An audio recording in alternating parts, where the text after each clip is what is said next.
indeed. Oh, hello there. Sorry, I didn't hear you come in. Welcome to my laboratory, as it were. I am the Toilet Snob, and today I bring to you my very first official review. This is Teenage Mutant Ninja Turtles, the comic book. So, let's begin today with... Excuse me a moment. Curse the flush. The Teenage Mutant Ninja Turtles first appeared in an American comic book published by Mirage Studios in 1984 in Dover, New Hampshire. The concept arose from a humorous drawing sketched out by Eastman himself during a casual evening of brainstorming and bad television with friend and fellow artist Laird. Using money from a tax refund, together with a loan from Eastman's uncle, the young artist self-published a single-issue comic intended to parody four of the most popular comics of the early 1980s. Marvel Comics' Daredevil and New Mutants, Dave Sims' Cerberus, and Frank Miller's Ronin. The Teenage Mutant Ninja Turtles comics series has been published in various incarnations by various comic book companies since 1984.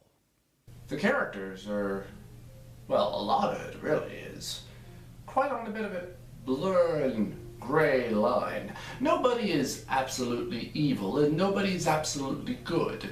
Everybody just has a sort of moral, honorable code, as it were, to do what they think is right. The Ninja Turtles simply seek to serve their master, the man who raised them and trained them, and the Shredder, well, he simply wanted revenge for what was done to his brother. It's even stated at one point as to wonder whether or not, if he'd known what his brother had done, would he still have sought vengeance. Quite possibly, yes.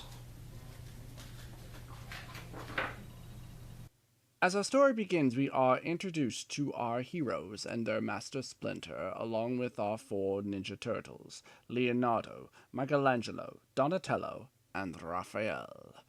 They are given their mission by their master to find and challenge the Shredder to a fight to the death, for vengeance for the murders of his master Yoshi and his beloved wife. Finally, we get our battle with the Shredder, along with his Foot Clan ninjas. An epic battle ensues. The Turtles are victorious, but they still carry the scars of the ninjas. Finally, they have their showdown with the Shredder. The Shredder proves to be a very powerful opponent, but thankfully the Turtles eventually overpower him and defeat him. But rather than accept a simple defeat, the Shredder vows to kill not only himself, but the Turtles along with him. The Turtles don't really agree to that, so they chuck him off the top of the building.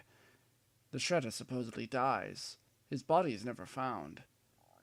But the Turtles accept their victory, such as it is. The Turtles' popularity afterwards exceeds, even still to this day, beginning, of course, with the children's animated cartoon show, and, of course, video games out the wazoo, and live-action films, and some animated, that still even continue to this very day. The art, as it were, does still hold up today. A lot of the writing is pretty simple, and pretty direct, and pretty to the point. I think the main thing to take away from this is that this was something the creators never really knew was going to come to light, or really be as popular as it is, and still is to this very day. And there you have it, the very first official review of Toilet Reviews. Me personally, I grew up with this sort of thing, so this sort of thing certainly harkens to my childhood, and to be perfectly honest, it's just as good as I remember it being, if not better. There are many different versions of these original comics that you can find, Heck, there's even a special edition volume set that contains many and so much more of not just the first, but all of the other comics as well, with additional bonus art and a few other additional books that you never really got originally.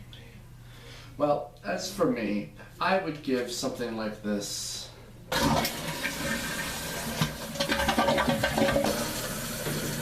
4 out of 5 blushes.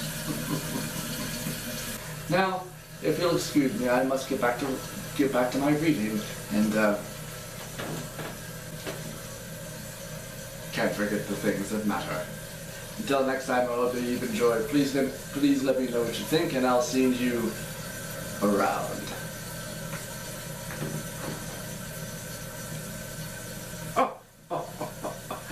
Surely a good shot.